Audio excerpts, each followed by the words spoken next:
Today on Crude Awakenings, Alan and Cody sit down with Jim Levy, a veteran geologist and entrepreneur with decades of experience across the Permian, North Dakota, and West Texas. They cover Jim's path through geology, the future of geothermal energy, rare earths and lithium, critical minerals, and how old-school exploration knowledge still matters in a rapidly changing energy world. This episode is brought to you by the Oil and Gas Asset Clearinghouse. It's time for Crude Awakenings. Well, today on this episode of Crude Awakenings, I really want to introduce you to a friend I've had for a few years, but he's from my hometown of El Paso, Texas, which if you don't really quite realize, El Paso, Texas was kind of fundamental as an exploration starting point for the Permian Basin. It was the home of Haman Krupp, who famously raised the money to drill the Santa Rita #1, and from a convent, I think it was in New York, and it was named after the saint of the patron saint of lost causes, and Dr. Hills. I remember Dr. Hills living on Kirby Street, and who was just a legendary Permian Basin geologist, and my friend James Levy lives in El Paso. Has worked nearly as many places as I can speak. But the thing that's most interesting to me about him is he reminds me of the old school geologist, the old school El Paso geologist who was involved in minerals, was involved in oil and gas, was involved in. I know you've looked for sand, you've looked for and your current incarnation in rare earth minerals, and I think all of those are going to be fascinating to everybody, especially the people that have just stayed a course in one thing. And so, James, how would you like to expand that? How did you get involved in geology in the first place? What kind of motivated you? Well, I was essentially, my family's from Texas, but I started out in a Permian Basin hotspot called the Bronx about 74 years ago, and I started out there. I was preordained to go to UT. I went to UT Austin when I was 16, and that was quite a change, and a delightful one. And so basically, I started out as pre-med. And a lot of my pre-med advisor, who also was Kinky Friedman's father, Dr. Tom, said, "Jim, you may want to think about something else." after I got into organic chemistry, so I had worked in the oil field in the summers. The first time I ever stepped foot on a drilling rig was in 1969, when oil was $3 a barrel, and I fell in love with it. And so years later, about 6 years after that, I went ahead and joined the geology department at the University of Texas. I was working out in the field, returned to college, and I started working. I started going to geology in the heyday of the geology department at the University of Texas. The great geologists were there: Bob Folk, Al Scott, all of them. And I was trained by some really great geologists and great oil people. And so I went out to the oil field. I started worked mud logging out in Giddings back in '77, back during the Austin chalk boom. I returned to the Permian Basin where I'd lived previously, and started working there. And I started my first oil company in my 20s. And we started up in Kansas, and we eventually got back down to Texas. And I was drilling out in the Permian Basin when I was 29 years old. Wow. And that was during the boom, the big boom. One of our previous podcasts, it's funny how these things intersect. One of our previous podcasts, it was actually a geologist a good friend of Alan, and I've known for years, a geologist out of Kansas. He started his career in Kansas, and drilling helium and oil and gas wells, but helium, and moved over into Austin Chalk with Chesapeake originally. So it's crazy how a lot of you guys intersect, don't know each other, but man, put you guys in a room, and that's a wealth of knowledge. But anyways, I don't want to interrupt. Please go ahead, but I just love that connection. Well, Kansas is a great place to start, and it's wonderful wonderful geology up there, especially hard rock in the petroleum terms, sand and limestone. No, I sat on the first horizontal well ever drilled on land in Texas. It was in Dime Box. I was kind of invited because many years earlier I was on the actual first well, and they were stumbling and bumbling around. And then I went down and worked in the horizontal Austin Chalk boom, which was really a boom that predated the Barnett boom. Yeah. You may remember that thing. I was I was in Dilley, I was in Pearsall, and the wells went out 2,000 feet. They were single stage. Pretty amazing wells. What happened is in 1985, at the end of 85, the oil field collapsed. We had the big boom from 73 to 1980. It was actually February of 82. And so the drilling rigs, for example, Winkler County, Texas, went from almost no drilling rigs to over 100 drilling rigs. And when I returned in 86, when oil prices had collapsed, we were down I ran the only drilling rig in Winkler County. That's how quickly things collapsed out during the boom. Oklahoma had over 600, I believe, drilling rigs at one time, and that's far more than we have in the entire United States now.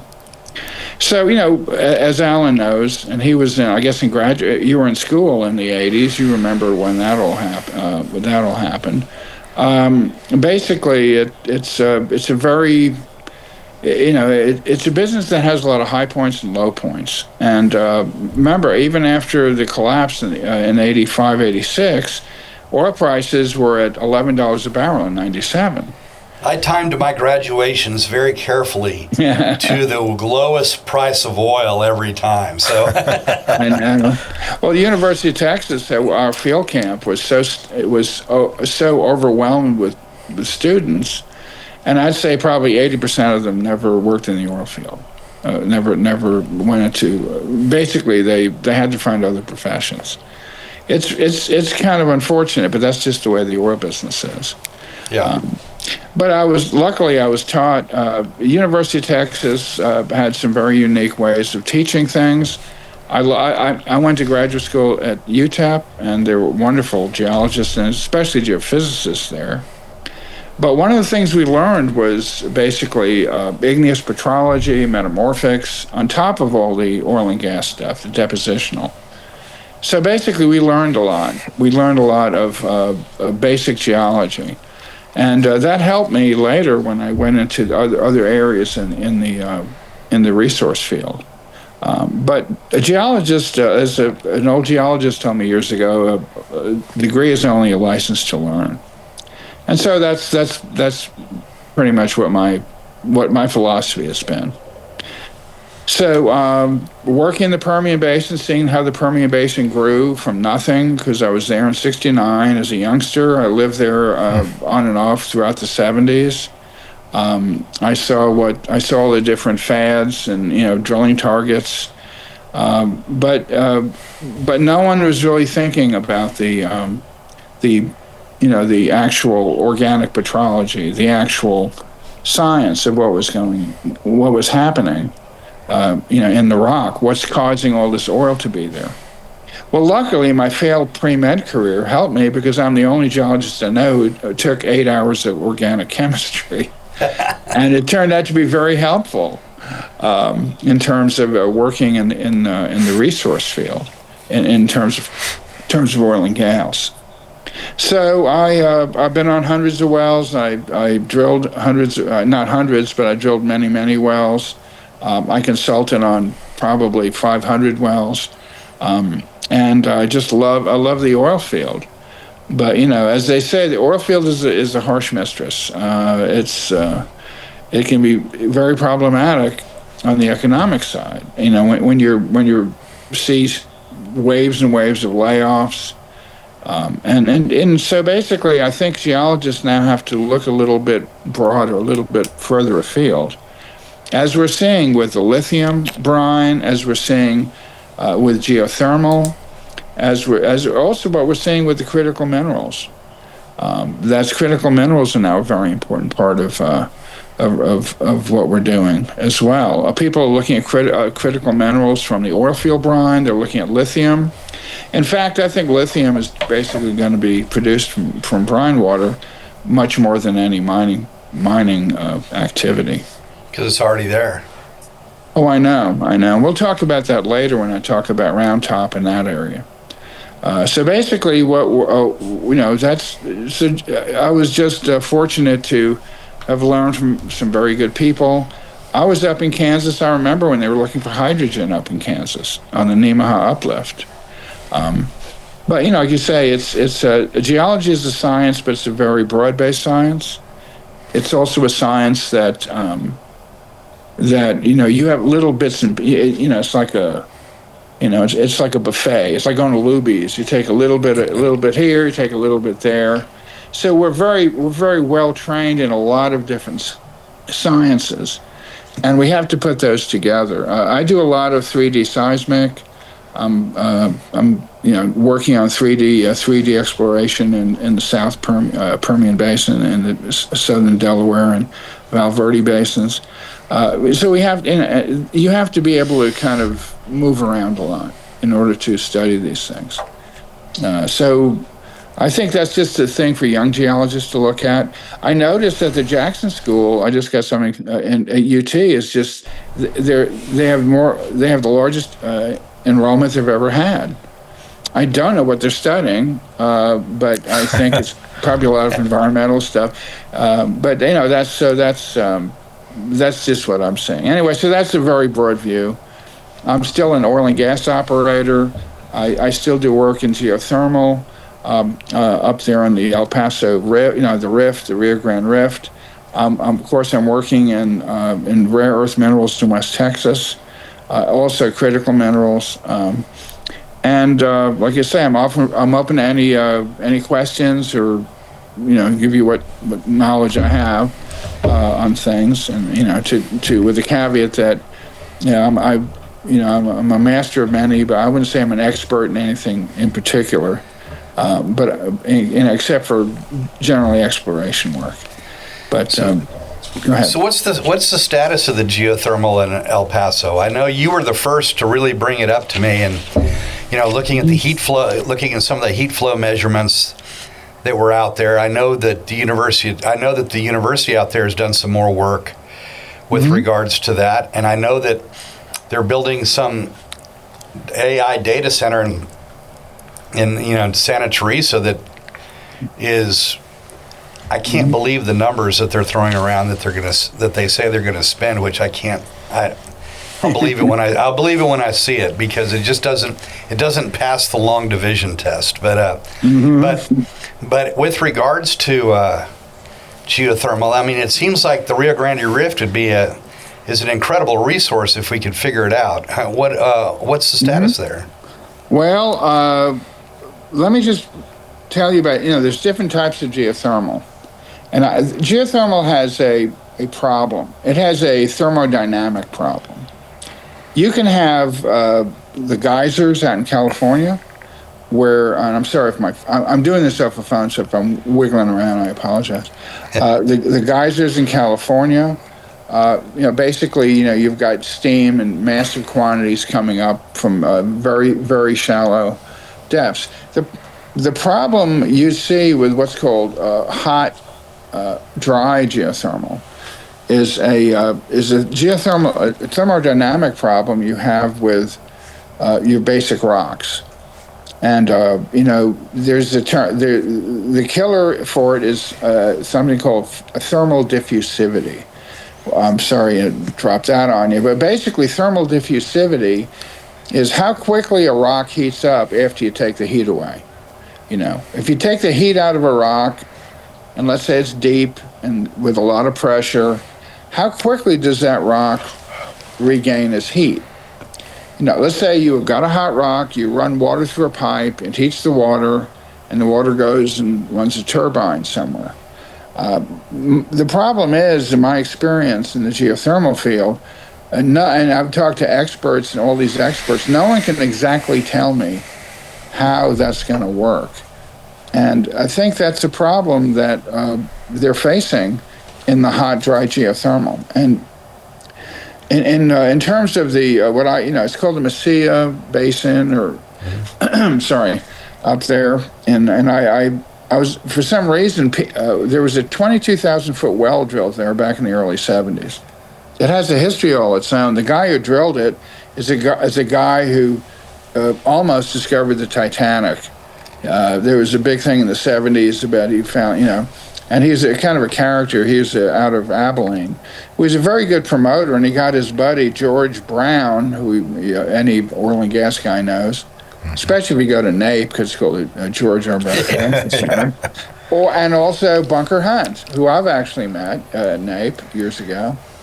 And they poured millions and millions of dollars into a hole outside of Las Cruces down to 22,000 feet. Wow. And what's remarkable, it's a remarkable, they went in with an underpowered rig. They stuck I think their, the drill collars, they have at least 2 sets of drill collars still down there.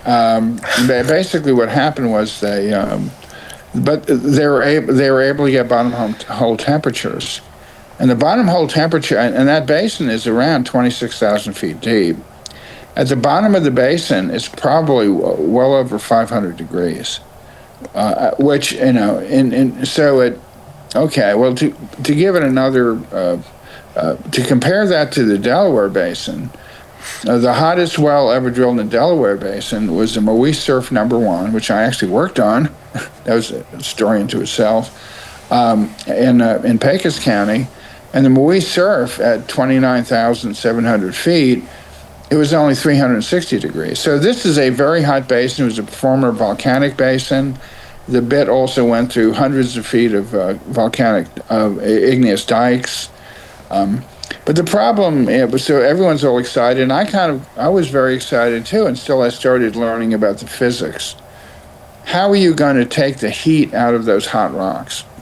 If you run water down through there, those rocks will, obviously the heat will be distributed into the water, will come up and run turbines. The problem is, then the rocks cool down, and it takes a long time to heat them up again. And that's the problem that they're having with deep geothermal. If you can find overpressured or geopressure geothermal, I worked with Dr. Dorfman at University of Texas back in the 70s down there in the Gulf Coast.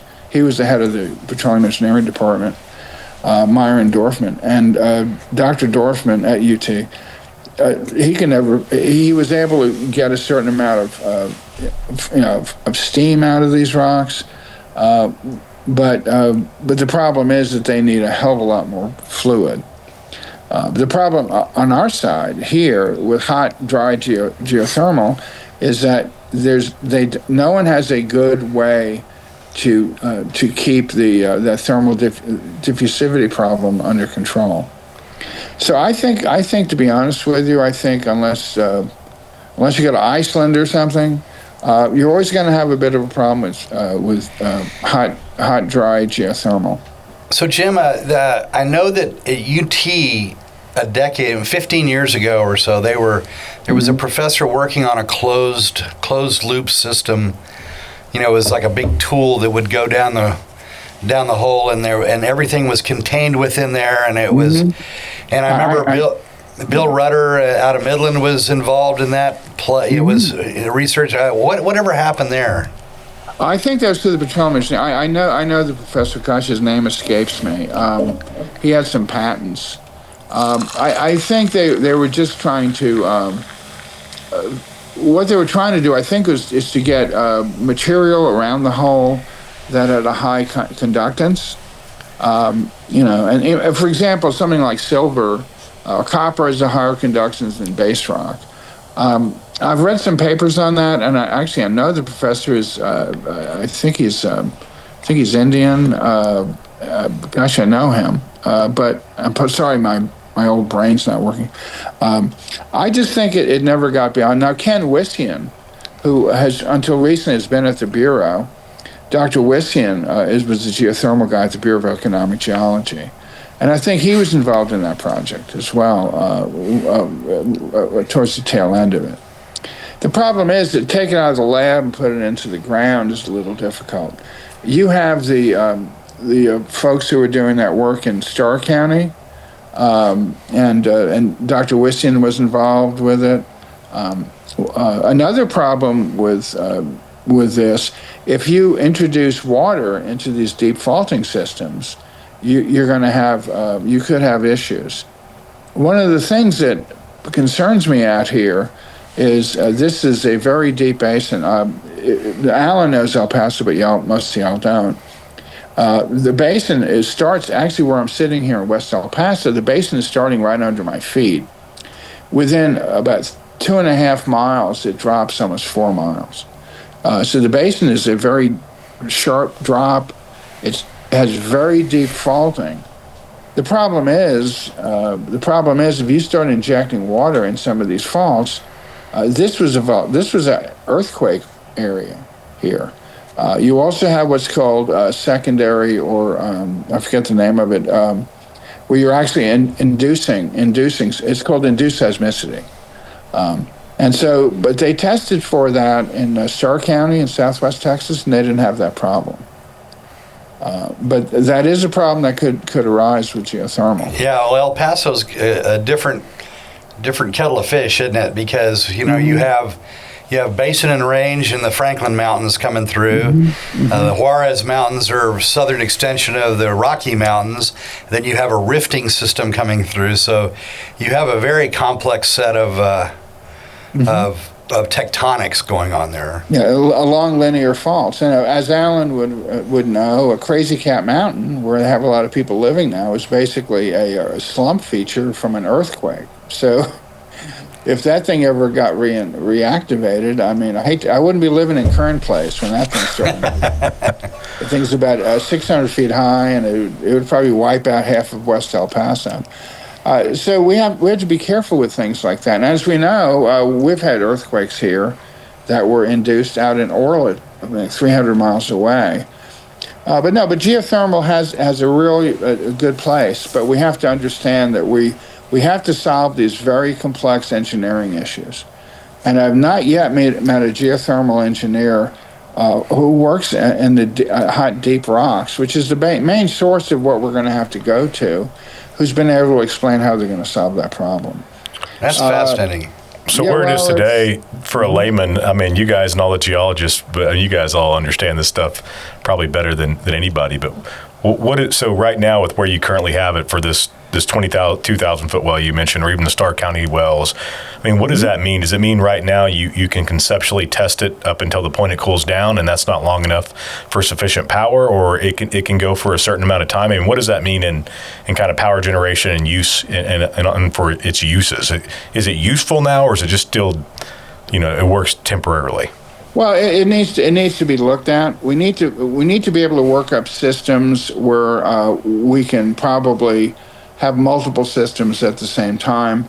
Dr. Wissian was working on using other fluids that would not could heat more quickly than water.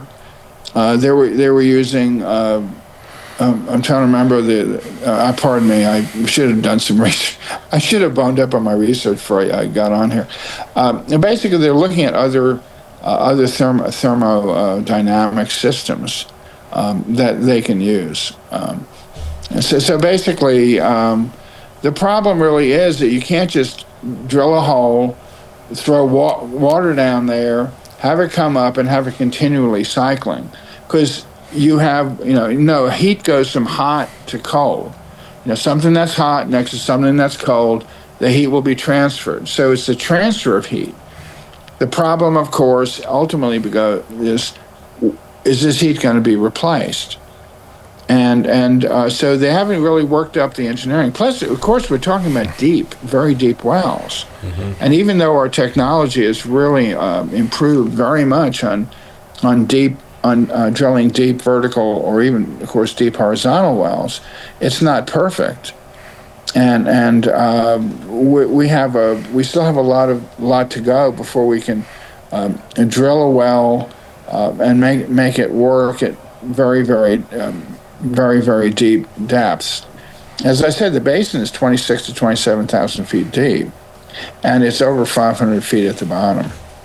Now, the problem is that, we're going to have to figure out how we're going to take a fluid of some kind, pour it down there, have it come back, and then be able to cycle it where we can keep it hot. It has to be 370 degrees, 400. You have to have it almost superheated at the surface to run those turbines. And that there are shallow geothermal. In East El Paso, for example, I was the first one to go out there and try to lease some of that around Fort Bliss. You have hot water, 140 degree water, and there is shallow, actually geothermal up by Las Cruces. The problem is that's very limited. So you can actually use that to heat heat the water in your house. It's, you go ahead, you can pump water down 200 feet, and it comes back. You're not going to pump a lot of water down, and you pump the water up, and it's 140 degrees or 120, and that's great for taking, if you're going to use that for bath water or whatever, but it's not going to run turbines. Right. So that's the problem.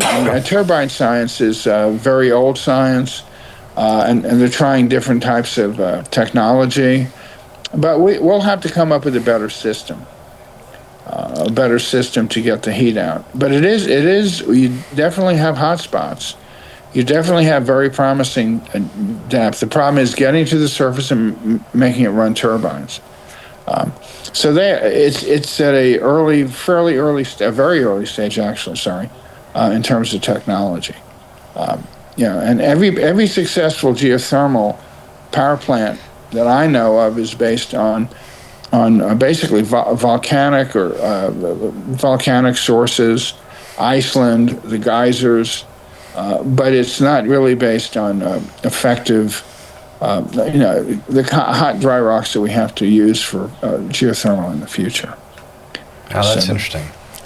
Yeah, that's a great explanation. I hadn't really considered all that, and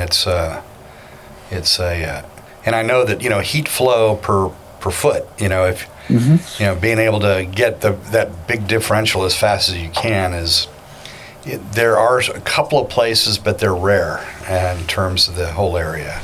Yeah, and I hate to say this, but there's a lot of boosterism out there in the geothermal area because a tremendous amount of money is starting to be thrown at it, and I'm very that's wonderful. But the problem is that you have to compare it to the energy sources we already have, which is fossil fuels and nuclear, and secondarily the alternative, quote unquote, alternative energy. It's too early a stage, and it takes tremendous engineering. But they are coming up with good solutions, but they're very imperfect. So it's something to look at. One way is doing cycling, is basically, because of this thermal diffusivity issue, is basically using the geothermal along with solar. And I kind of worked on some of that out there in the Mesilla Basin. To get a solar plant, I presented this to the DOE, to get a solar facility there for the day and a geothermal facility for the evening, back when the sun goes down. And you can kind of cycle it, where you can pump up the water, get that going for the turbines, and then convert over to the solar during the day. Of course, we have tremendous solar sources here in the desert. We don't have wind. We have very poor wind out here, but the wind out in the Permian Basin is very good. So that's one solution, is to kind of combine solar and geothermal, because of the whole issue, like the sun goes down, and also because if we pump up the water in the evening, then we can let it rest during the day and heat up down at depth. So that's a potential solution. I think a very clever one for this. But like I say, when you talk about oil and gas, you have to compare one energy source to the other, and no one has been able to get a better energy source than oil and gas. And I don't say now nuclear has its own. They finally approved a nuclear plant up in Wyoming, and that's fantastic. And but also they just have licensed the first refinery in, 50 years. Right. Yeah. So I mean, we're going to have to, as people have said, we're going to have to be fluid in how we do our energy. There's a lot of energy, and of course the biggest 900 pound gorilla is coal. I was watching Landman, which is a whole nother story. And Billy Bob was giving one of his big long speeches, and he said they're going to run out of oil and gas before we know what to replace it with. And he's out there making all this noise. And I said to myself, what about coal? United States is the Saudi Arabia of coal. And and I learned coal petrology, and that's a lost art. But China is using more coal than any other country in the history of the world by scores, and we're basically let our coal industry collapse. So basically, we have coal in the background too, and we can scrub coal and clean it. But we're not in fossil fuels yet, but in the conversation. But that's something else we have to look at. So geothermal is a piece of the puzzle, but it'll never replace. I think it'll never replace more than a few percentage of the energy mix. That's just my opinion, having dealt with it, having lived it. I think we're still going to have problems with it. It may be 5%. I don't think it'll ever be more than 10% of the energy mix. And it's going to be very limited in terms of where you can actually apply it too. So it can have a regional impact, but it's not going to have U.S. impact. Well, the thing about it, here in El Paso, we live in you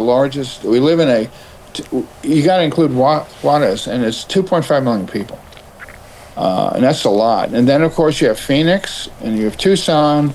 But all these are in areas with tremendous amount of solar energy. I see them putting solar plants up north. I have no idea why they're doing that. And of course, a good hailstorm will take care of a solar facility quite well. But no, that's just my opinion. So I think it has a place, especially on a local level, as does. And I think geothermal is very interesting, and perhaps we can figure out a way to make it work. But it does, and for example, I talked to the geothermal guy, said, all you got to do is frack it, as if that's going to, just frack it and whoop-de-doo. And okay, 26,000 feet, I'm going to frack it. Okay. Good luck. And then push the water down, push hundreds of thousands of barrels of water down there, and we'll frack the heck out of it. And then, of course, probably set off earthquakes galore, and nobody has the solution to that. So, but it's nice when you go back to oil, where everything's nice and simple. You know what I mean? The technology is ancient. The terminology is from 1859, Western Pennsylvania. It's just right. I feel very comfortable there. I've always considered oil. I tell my friends that don't know much about energy, I said, do you remember that movie with the professor discovers flubber?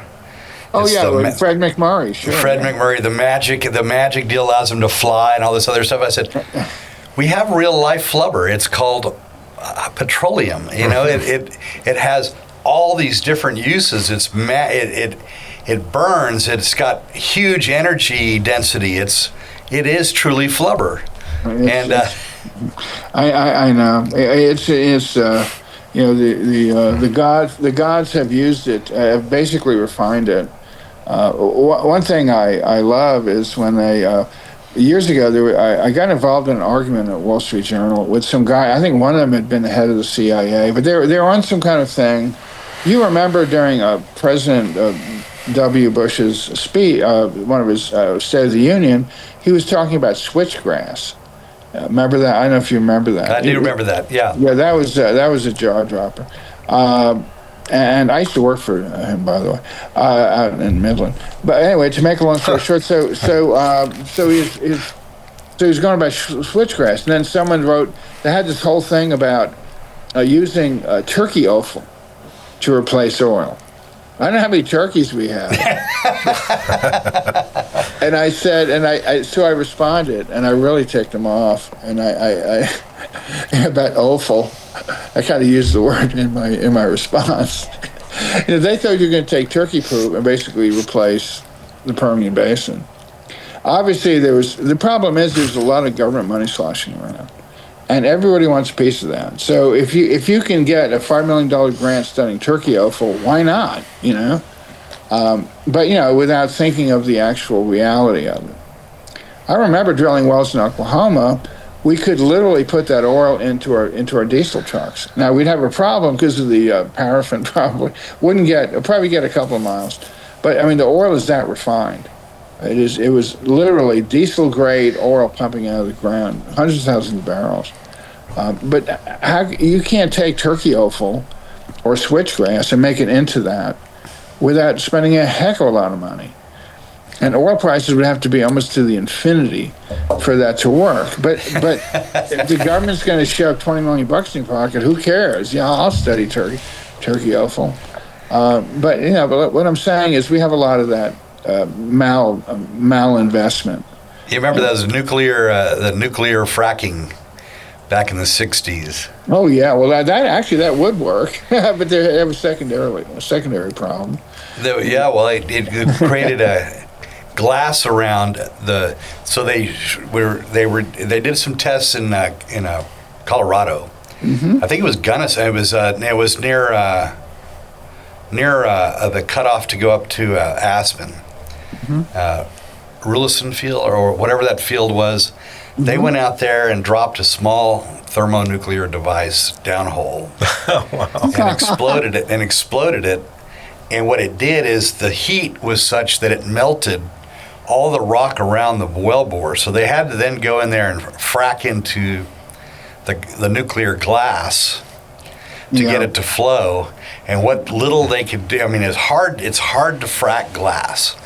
And as they went in there and they did that, it was all the oil that was coming out was just super nuclear. It was hot, it was radioactive as hell. Of course, yeah. Like, okay, so, and then the thing was, well, the little device that they used to do it was, probably a $30 million device, at the time. Like, they actually used plutonium in the old TDT wells. That was, and they finally switched over to cesium because there's certain issues. This is back in the 50s. The problem, anyone who, anybody who's ever been to Trinity site, and I actually used to have Trinitite. Yeah. I used to take my cap. You always wore a cap whenever they opened it up for the one day a year that was. Yeah. And then you would drop your cap. When you saw some Trinity, you'd pretend like wind blew your cap off. And then grab your cap and try to hold on to as much Trinity and put it back on your head. Oh, yeah. It was, that's what I did. So I'm sure I'm surprised they have any hair left. Anyway, so I remember they used to have I remember going into stores in Alamogordo years and years ago, and they had these big, humongous jars full of Trinitite. And when you drove into town, it said, "Have a blast in Alamogordo," and had this giant atomic bomb on the poster. But nuclear, in all seriousness here, nuclear is such a phenomenal way to make energy, and it's such a phenomenal way to heat water, and it's astonishing how perfect it is for running turbines. But it has this fear factor, and every time there's a nuclear horror like Fukushima, Chernobyl or something, which is, by the way, where my grandmother was from. She was from Chernobyl, Ukraine. My great-grandmother, I mean. Yeah, it's kind of interesting. But basically, it shuts down the whole industry. Like 3 Mile Island shut down the whole industry, when that hit in the 70s. So you have that issue as well. But like I say, it's an issue that there's always politics involved, and there's nothing more political than energy policy. Being an old guy and having lived through the 73 oil shut off, a little smidgen of what we just experienced the other day. You can see basically doubling in the price of oil almost overnight. It's kind of what we saw. They didn't have gas lines. We didn't have gas lines, thank God. We didn't have this. But I mean, when you run out of energy, it's such a shock to your system. So we need a steady source of energy. And one thing I've learned in my gazillion years of being in the energy field is that everybody has an opinion. To use a phrase, opinions are like blanks. Everyone has one. Basically, that's the problem. But there's not. You need an adult in the room to kind of say we need to do everything. We can't cut off our nose to spite our face. And you certainly can't transition from one to another without actually having the other one in place and working. Well, right. For example, like cutting off coal. The shock is how the Chinese have tremendously exploded their coal production. They've got entire railroad systems based on moving coal, and yet they pretend to care about all this global warming stuff. Basically, it's obviously a political scam because basically it's. The Chinese and the Chinese are mining coal. They're not even filtering the stuff. I mean, it's noxious. You have whole cities you can barely see 50 feet ahead. It's the worst grade. It's the worst grade of lignite. I mean, China's does not have great anthracite capacity. No. It's got terrible coal, and that's what they're burning. Oh yeah. Now remember, Texas has tremendous lignite fields. We had the Big Brown plant up by Fairfield. And they cut it out. And even though people have said it's not true, I swear that's the main reason why we had the big freeze-off a couple of years. Now, we didn't suffer in El Paso, but y'all did all over Texas. And they shut off Big Brown, and they shut off our lignite capacity to substitute for wind. But then wind has its own problem during freezes, because of the turbines. And of course, if it's cloudy, if you don't have the wind. Why do we do that? I mean, why do we shut? In Texas, if you ever see a map of the Texas lignite fields, these are bands of lignite that go hundreds of miles. And I've seen the lignite mines are gigantic. But even our better coal, even our bituminous coal, and even the anthracite coal, which is the best of all, those mines have been shut down. Obviously, with our steel industry almost non-existent, the anthracite wasn't as valuable. It's a wonderful coal if you ever use it for heating your home. The sub-bituminous coal, a lot of it has sulfur, so it has to be scrubbed. But what I'm saying is it's a fossil fuel, and it's an important component in our energy mix. And so I think if anything else, we have to look again at coal. So I agree with you 100%. So let's talk about critical minerals. Let's talk about rare earths. You are very involved in rare earths right now, and on a project where a lot of the people, when I went to graduate school back in the 80s, we were able to actually get money to eat, get a non macaroni and cheese dinner for working out there when they were doing the drilling the drilling activities out there in the early days. Yeah. And one thing that we talked about was our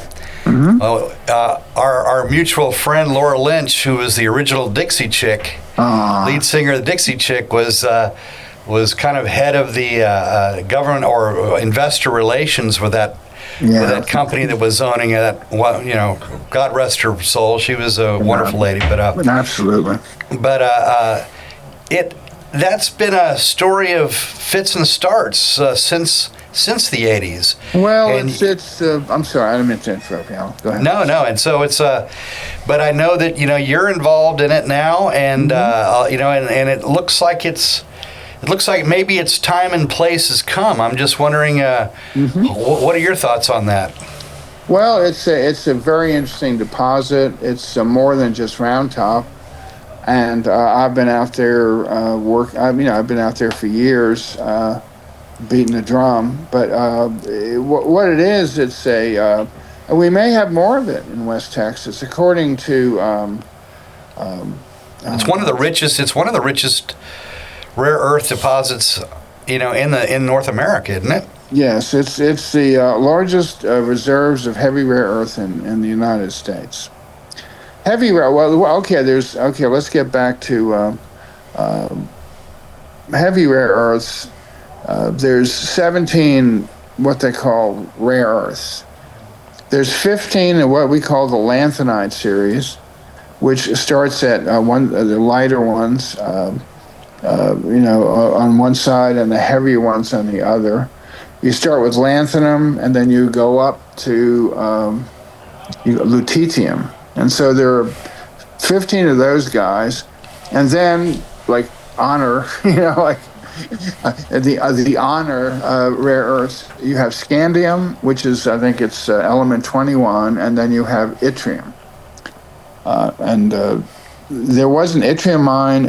It's now buried by Lake Buchanan near Austin. That was the first rare earth mine in the United States, and that's out in the Llano area near Austin.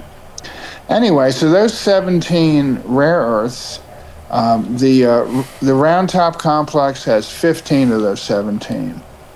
We don't have europium, which was it's a long story why. It's a divalent. And that we don't have scandium, which is kind of the oddball. But we have the other 15. But the odd part about it is that we're weighted, relatively speaking, on the heavy side. If you go out to California, you look at MP Systems or MP Materials. MP Materials has really, really, really good, high quality rare earth, but it's the lighter stuff.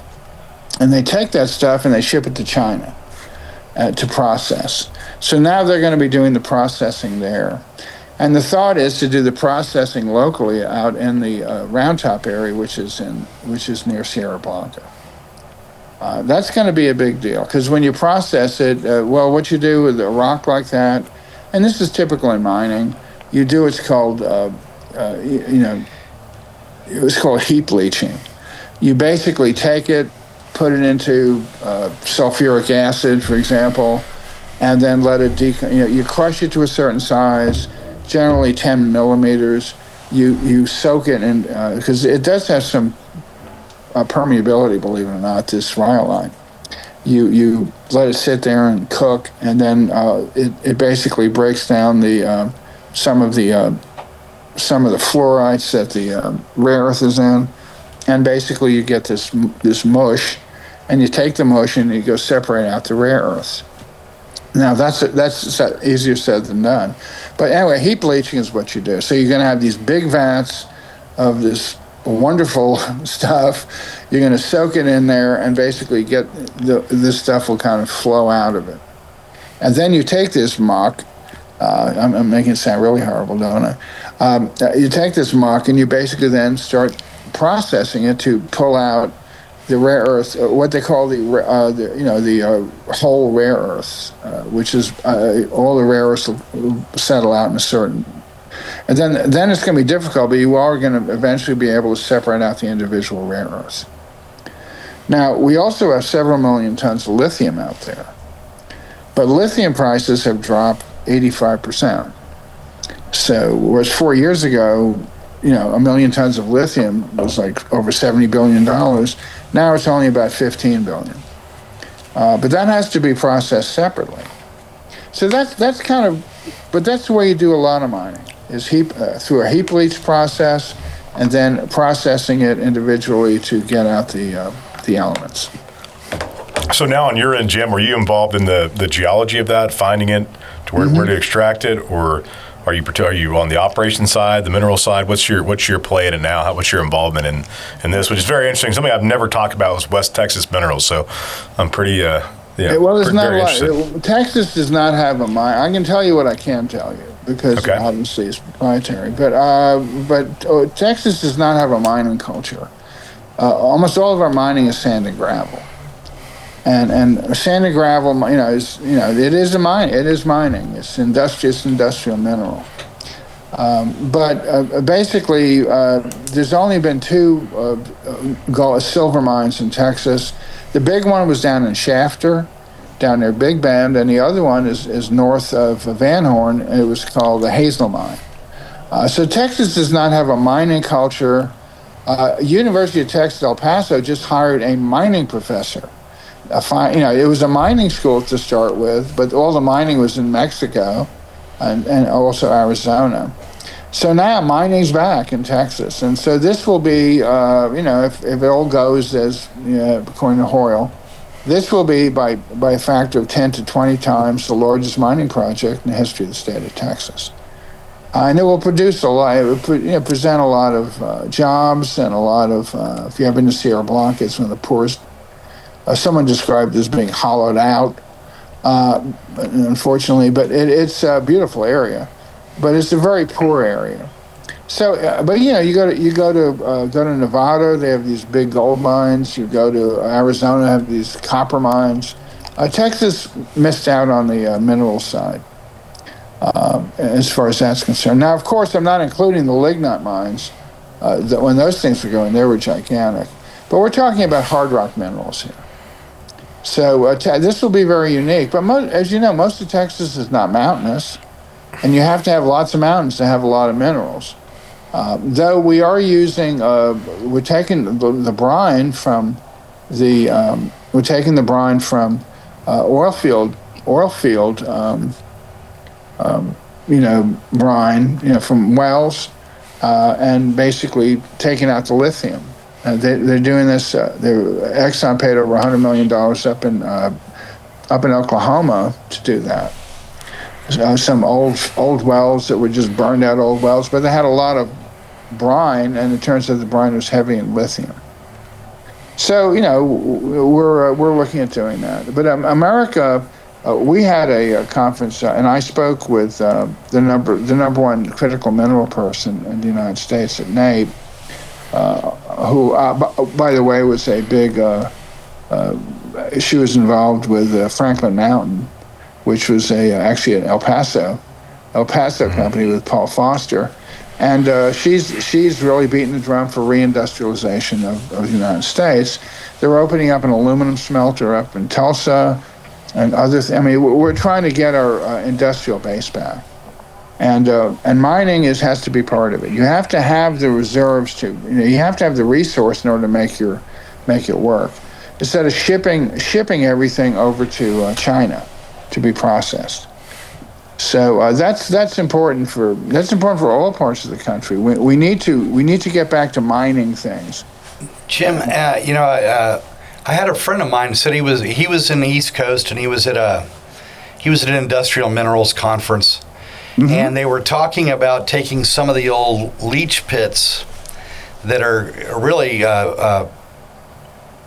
hazardous waste sites today, of the old aluminum, these aluminum waste beds, those red, what do they call them, the red beds, the aluminum waste beds. Mm-hmm. But they were talking about how so many of those aluminum waste sites are high graded with regards to certain minerals that we're starting to pay attention to. Are you familiar with that? Yes, I am. People are going back to old waste pits of gold mines. Back when gold is now $5,000 an ounce, and the things that they threw away when it was $32 an ounce. Can you imagine what's in there? Yeah. So that's the waste pits are going to be very hot, and also the fact that there's secondary materials. Yeah, you've got up in New Jersey, they have waste pits with some rare earths in them. The problem with rare earths, as I said, the light ones are not very valuable. Lanthanum, cerium, they're not rare. Rare earths are not rare. What's rare is getting them concentrated. Yeah. Yeah, and so that's something we have to remember. So, and also the China heavy rare earths. I'll let you know this: the rare earths that we have in West Texas, they're higher grade in heavy rare earths than the China deposits, but we just don't have the processing for it. China gets it out of clays, but it's extremely low grade. Our grades aren't super high; they're in the ppm, parts per million. But China's are even lower.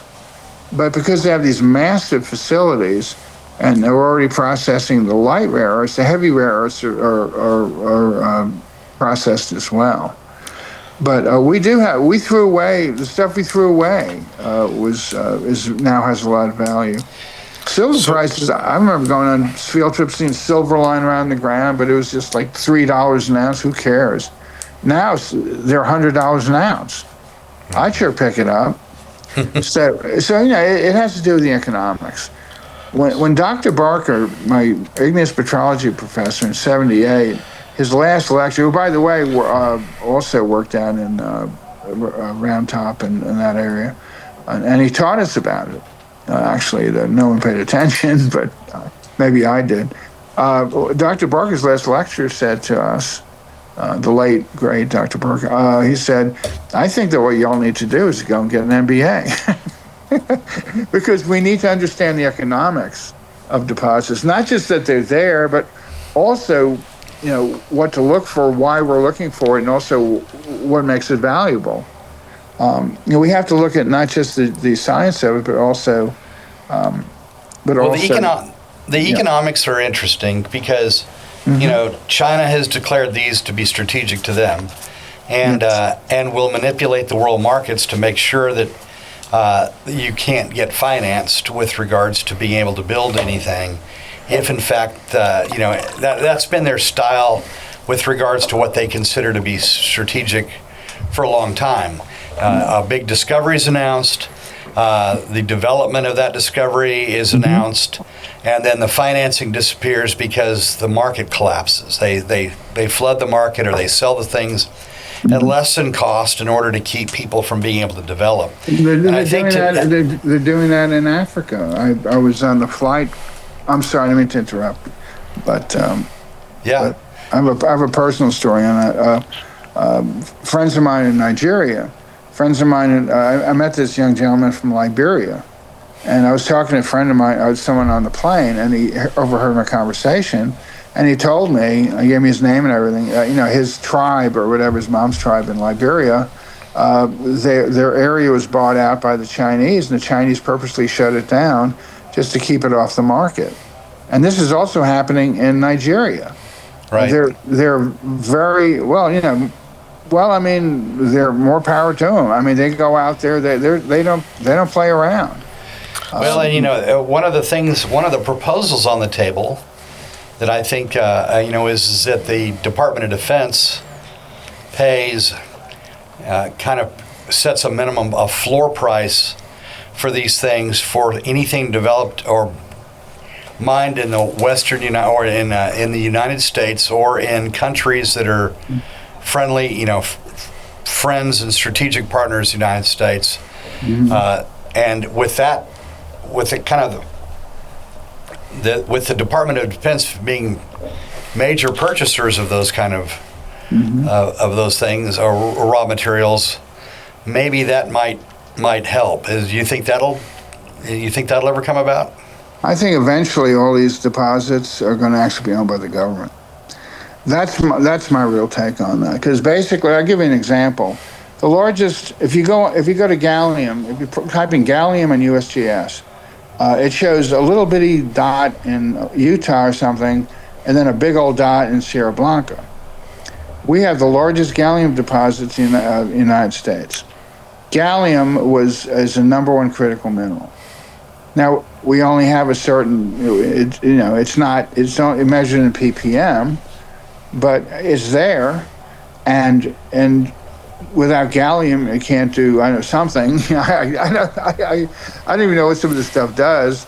More power to them, but the problem is, if we don't have gallium, we can't do XYZ. We can't have these missiles. We can't do this. And so the government's going to say, you know something? I'll pay you X and take the whole damn thing. We want to make sure we have gallium. And that's going to take a separate processing plant. It may cost $1 billion because you can't process rare earths and gallium at the same time. So, but that's just common sense. That's just mining engineering. But I'll tell you that they're going to see these critical mineral deposits as being strategic assets. Because a little over a year ago, China said we are not exporting gallium. Basically, F you, and it was shocking. So basically, so this little mineral, this little metal that no one knows anything about. I don't know anything about it, really. I just know it's there, and I've measured it, and I've assayed it, is extremely important to the Department of Defense, the Department of War, or whatever they call themselves these days. Yeah, so, yeah, that's interesting. I was trying to get a conference years ago when I was starting this project or thinking about it. It was just me, and I thought I was an idiot. First of all, they wouldn't even let me have leases. Then they said, okay, we'll let you. You're such a pain. Or permits or whatever. I called the Department of Defense and I said, and I'd like to have a meeting with you and talked about this, just in general. I just want to kind of understand their position on it. And then I couldn't get through to anybody, and I said, well, we have the largest deposits of gallium in the United States. I got a call back in 8 minutes. Well, and I had a conference. I'm just saying. But it's not just that. This is just a small piece of the puzzle. We're talking. We don't have cobalt. We don't really have nickel. We don't have a lot of things. We don't have it, or we're not extracting it. We just don't have the commercial quantities. Okay.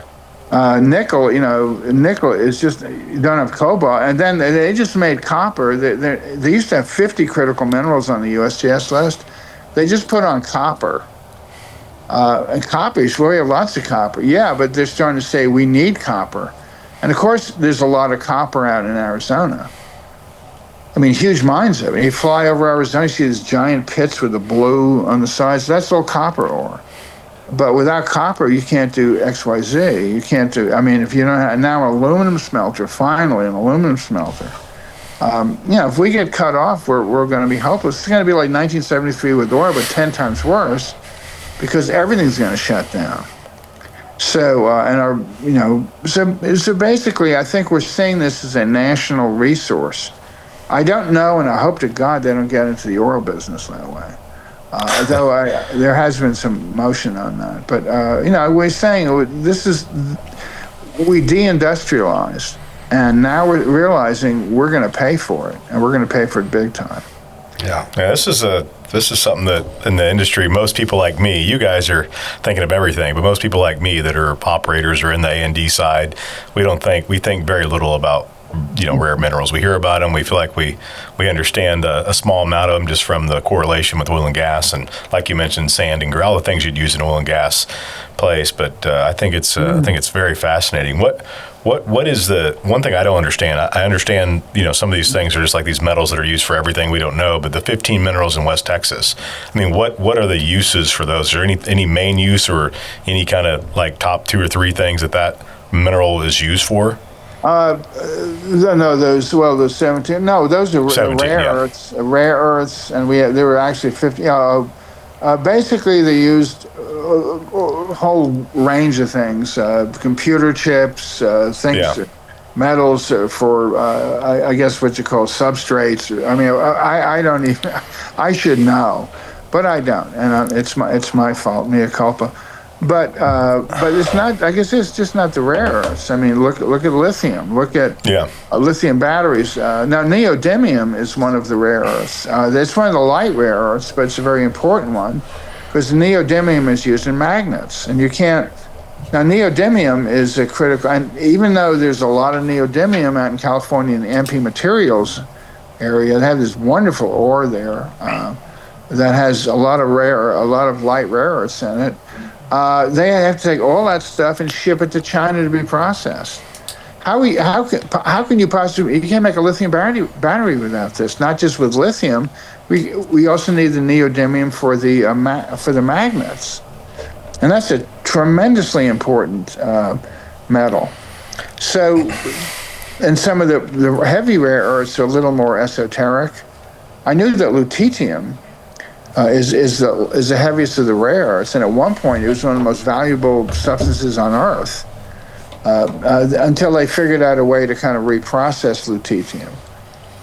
But you're talking about tremendous expense, and there's also beryllium. We have the second largest beryllium deposits in the United States, and it's actually is more visible. You can actually see it. It's not like the other stuff. It's not disseminated throughout the rock.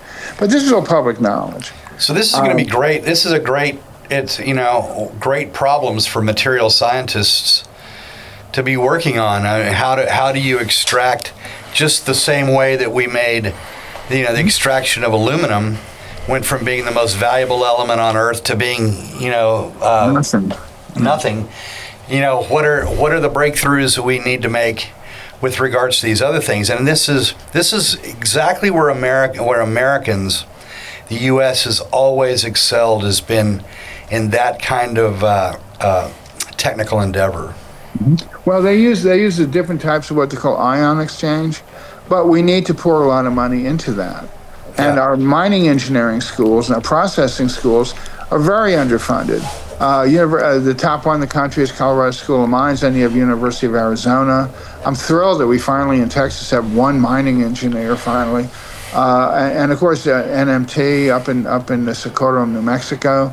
But they're few and far between. You've got also Missouri Rolla.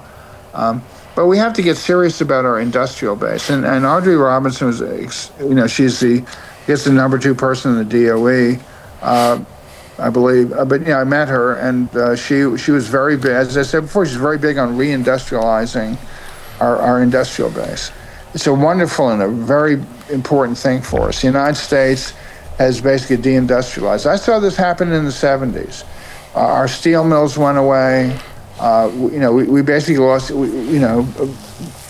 back and this whole thing started as a fluoride deposit. Now, fluoride, who cares about fluoride, but back in the 70s and 60s, it was critically important because fluoride is used in steel production. Right now, who does steel production in the United States? What I'm saying is you can't deindustrialize and not pay the piper. And so other countries have picked up the slack and made trillions of dollars on this. And I use our coal mining as an example. We are this, as I said, the Saudi Arabia of coal. No country has the coal reserves that we do. And I don't think anybody has half the coal reserves that we do. And we're letting our coal industry just sink into the dirt. And we're going to pay for that. We could export coal. We could have the world using our coal. And it would be a tremendous asset. It's like what we did with natural gas. We finally decided to export our liquefied natural gas and make money from it, make profits, instead of just leaving it in the ground. We used to burn off our natural gas. Right. Alan can attest to that. So, what I'm saying is we have to do all these things. You have to do the dirty things like industry, like manufacturing. We can't unindustrialize our country, deindustrialize it without suffering. And when China cuts off, this whole conversation came from 2011, when China cut off the rare earths to Japan because it was fishing. I don't know what it was. And the rare earth exploded. For a short period, it just was all over the news. That's the first time most people ever heard of the word rare earth. I remember one last story. When I was on field camp back in 1980, 81, at the University of Texas, we were up in the Harding pegmatite up near Taos. and we looked. It was a rare earth mine, and I asked my professor. I said, "What are these rare earth for? What is that?" And he said, "Oh, they use it for color TVs." Europium was used in old tubes to make the red, I think. Yeah, that's right. I remember that. Yeah, I remember that same conversation with the Harding pegmatite too. That's really it on this rare earths, though. The more we depend on technology, which is rapid every day, the more rare earths are needed, right? I mean, this is a growing concern with rare earths, right? It's not like you use less of them as you advance. You probably use more. Well, yeah, I mean, it's important in certain fields, but it's kind of just a poster child for the bigger problem, which is our mining and our industrialization. Yeah, makes sense. I mean, I'm sure somewhere tomorrow someone in Australia may find a beach full of heavy rare earths, and totally turn the whole market upside down. The problem is that he's not going to do that with chromium. They're not going to do that with nickel. They're not going to do that with with cobalt, which are all extremely critical minerals of a million things. So rare earth is kind of more or less a substitute for looking at the whole thing in general. And it's just very condensed. But it's an example of a lot of problems we've had since the 70s when we decided to deindustrialize the United States. Well, one question I was going to ask you, Jim, was I asked our last guy who has a lot of parallels with you and the rare earth side or helium, and kind of a lot of the guy that you guys have crossed paths indirectly, Joel Alberts. But I asked him the same question as a geologist, as Alan being a geophysicist. You're a geologist as well, I believe, and so. What do you tell a young person getting into the business? Because obviously the oil and gas side is lesser, but I mean, there's still a huge application in oil and gas for geology, but it sounds like the answer you have is kind of be multidisciplinary. It's not, it is a true geology. Like you've got to be able to be more of a knowledgeable about all things, not just specialize in oil and gas. It seems like the specialty is probably less important now, and the multidiscipline is probably what really is going to propel not only them but our country and what we're going to do going forward. Well, can I put on my oil and gas hat for a minute? Sure. I'm a conventional geologist. I mean, I got into the shale stuff, etc. I believe that there's still a tremendous amount of conventional oil in the United States, and we always need to have it as Absolutely. well. And I think it's important to understand, however, as Dr. Barker taught me, to look at the financial side. My own daughter is getting an MBA, so I believe that it's important to, as a geologist, to be aware of more than just, your petrography or something. I think it's a lot more. It's important to look at the bigger picture. And even though it's a field that shrunk, there's not many geologists. We're kind of a rare breed.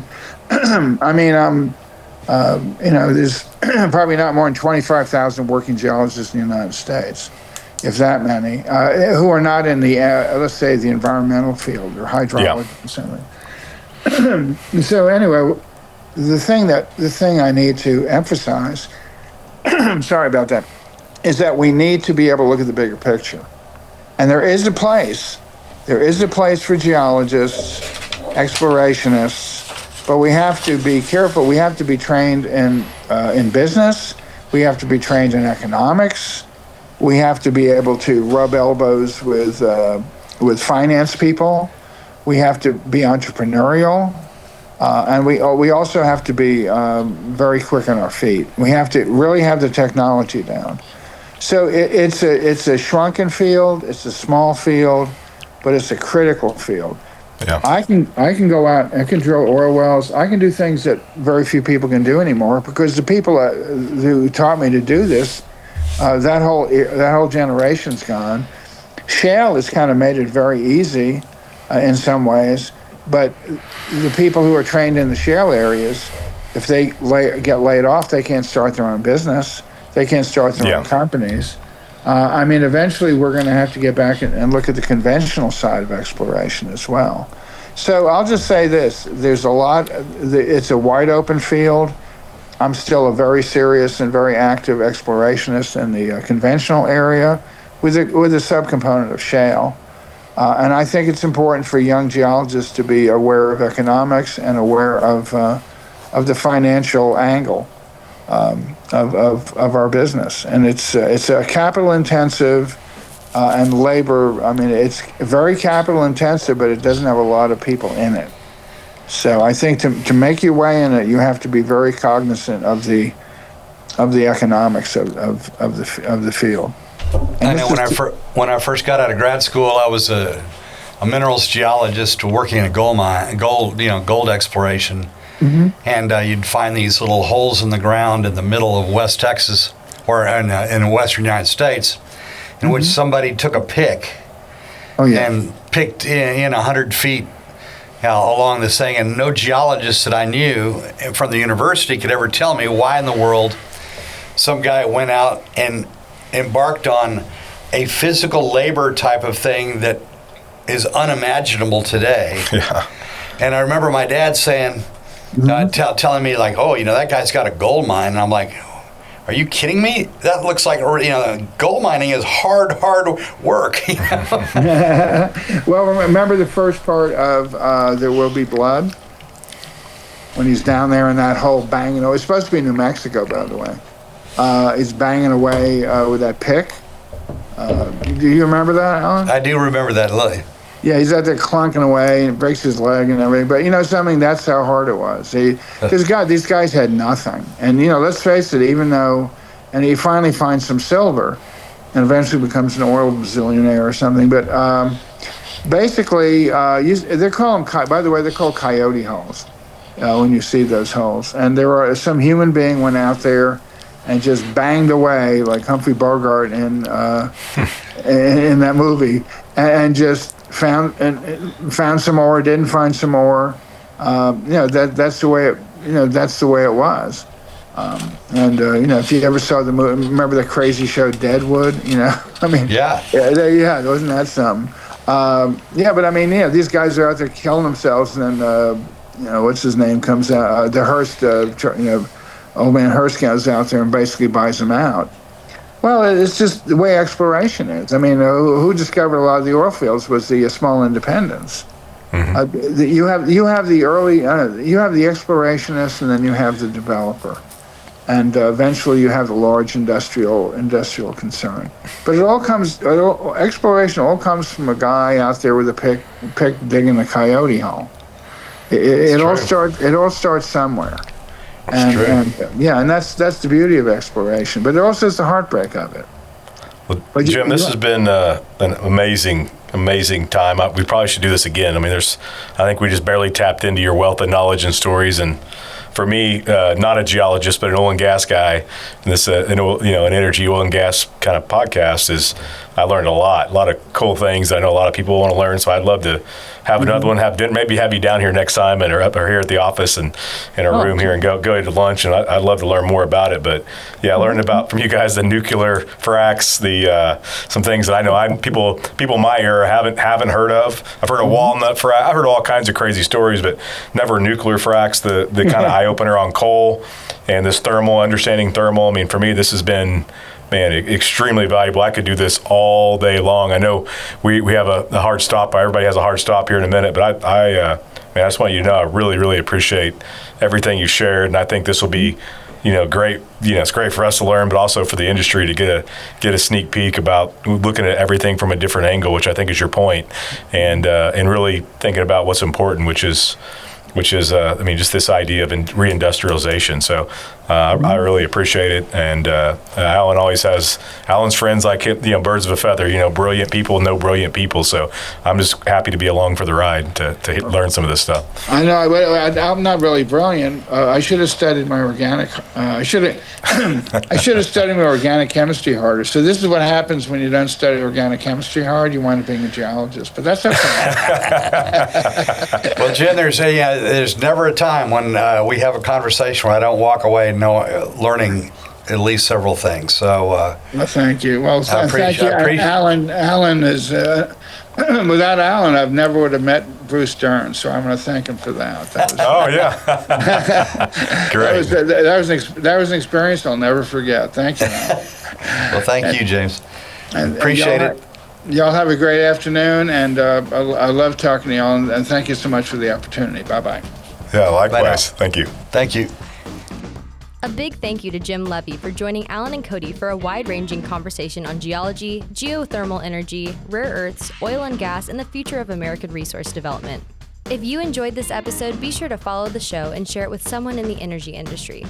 Crude Awakenings is produced by Rivery Marketing Group, a subsidiary of Rivery Capital.